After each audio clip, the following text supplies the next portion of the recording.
যেমন আমার প্রবাসী ভাই যারা আছে দিন রাত পরিশ্রম করছে, মিডল ইস্টে যারা আছে এখানকার তুলনায় তাদের ওখানে তাপমাত্রা অনেক বেশি, কিন্তু তারপরও তারা কাজের মধ্যে চলে যাচ্ছে।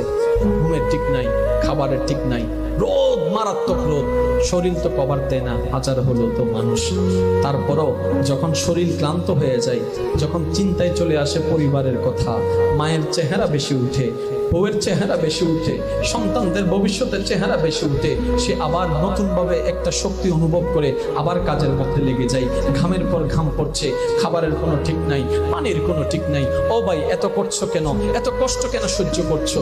আমার যুবক ভাই, আমার সে প্রবাসী ভাই বলবে, আমি যদি কষ্ট করার কারণে, একজনের ত্যাগের কারণে যদি 5 জনের মুখে হাসি ফুটে, এটাই আমার জন্য পাওয়া, এটাই আমার জন্য পাওয়া, আমার জন্য পাওয়া।